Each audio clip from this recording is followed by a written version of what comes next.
News, सच जरूरी है।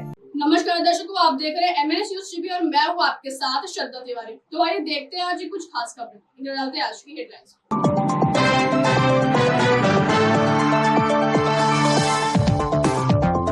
बिहार में फिर आएगा चुनावी मौसम, 7 बागी सपा विधायकों के खिलाफ एक्शन लेंगे अखिलेश।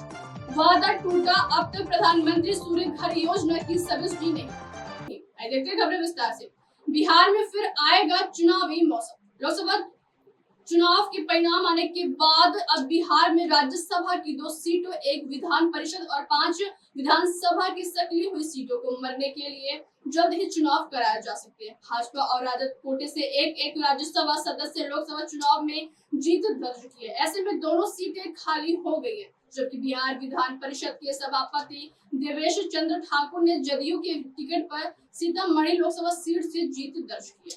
ऐसे में विधान परिषद की 1 सीट खाली हो गई है। उसी तरह 4 विधायकों ने लोकसभा चुनाव में बाजी मारी है, जबकि 1 विधायक ने इस्तीफा दे दिया है। ऐसे में इन सीटों पर उपचुनाव होना तय है। राज्यसभा के 2 सांसद राजद की डॉक्टर मीसा भारती और भाजपा के विवेक ठाकुर ने इस बार लोकसभा चुनाव में जीत हासिल की है। मीसा भारती 2022 में दोबारा राज्यसभा के लिए निर्वाचित हुई थी। उसका कार्यकाल अभी 2028 तक है। यह पाटलिपुत्र लोकसभा और से भाजपा के रामगोपाल यादव को हराकर सांसद बनी। आइए बढ़ते अगली खबर की। 7 बागी सपा विधायकों के खिलाफ एक्शन लेंगे अखिलेश।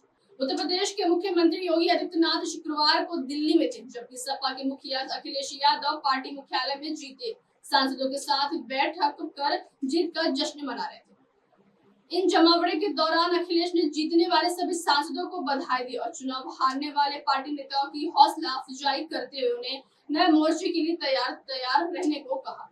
नया मोर्चा मतलब महंगाई और बेरोजगारी के सवाल पर आंदोलन करने से था। इसी दरमियान चुनाव के पहले पार्टी से बगावत कर भाजपा के खेमे में जाने वाले तथा चुनाव लड़ रहे पार्टी प्रत्याशियों के खिलाफ कार्य करने वाले 7 विधायकों का जिक्र हुआ। पार्टी नेताओं ने पार्टी के बागी 7 विधायकों के खिलाफ एक्शन लेने की मांग की। सपा मुखिया तक भी यह बात पहुंची। इसके बाद पाला बदलने वाले सपा के सभी 7 विधायकों की विधानसभा सदस्यता खत्म कराने के लिए विधानसभा अध्यक्ष को जल्दी ही पत्र भेजा जाएगा। बढ़ते अगली खबर की। वादा टूटा, अब तक प्रधानमंत्री सूर्य घर योजना की सब्सिडी नहीं। केंद्र सरकार की महत्वाकांक्षी प्रधानमंत्री सूर्य घर योजना की तकलीफें समाप्त होने का नाम नहीं ले रही। तमाम वादों के बाद भी लोकसभा चुनाव के बाद 6 जून से लाभार्थियों को सब्सिडी देने का वादा भी टूट गया। अब कहा जा रहा है कि केंद्र में नए मंत्रिमंडल के गठन के बाद ही प्रक्रिया पूरी होगी। यह योजना अयोध्या में राम मंदिर के लोकार्पण समारोह के ठीक बाद घोषित हो गई। 13 फरवरी 2024 को अधिसूचना भी जारी कर दी गई। योजना के तहत घर की छत पर सोलर पैनल लगाकर सौर ऊर्जा का उत्पादन करने वालों को मासिक 300 यूनिट बिजली देने का दावा है। 78,000 रुपए की सब्सिडी भी देने का ऐलान हुआ है। योजना को व्यापक प्रतिसाद मिला। देखते देखते 1 करोड़ लोगों ने आवेदन कर दिया। इस बीच MNRI पारंपरिक ऊर्जा मंत्रालय ने योजना के लिए बनाए गए पोर्टल के संचालन की जिम्मेदारी गुजरात की ताकतवर की कंपनी को देने का फैसला हुआ।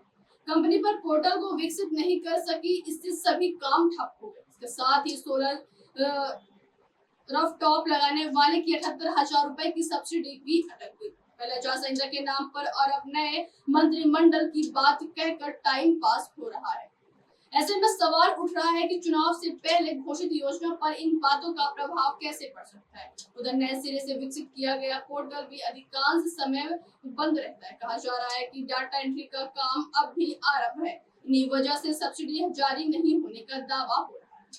अब आप हमारे न्यूज चैनल को आपके मोबाइल पर भी देख सकते हैं। मोबाइल पर देखने के लिए प्ले स्टोर से MNS news TV app download करें। इंस्टा, हाई, ट्विटर जैसे कई सोशल मीडिया प्लेटफॉर्म पर हमारा चैनल उपलब्ध है। आप इस यूट्यूब पर भी देख सकते हैं, आप इसे लाइव भी देख सकते हैं www.mnsnewstv.com। अब वक्त हो चला है दर्शकों ब्रेक का। ब्रेक से लौटने के बाद देखिएगा देश और दुनिया की तमाम बड़ी खबरें। बने रहिए MNS न्यूज टीवी।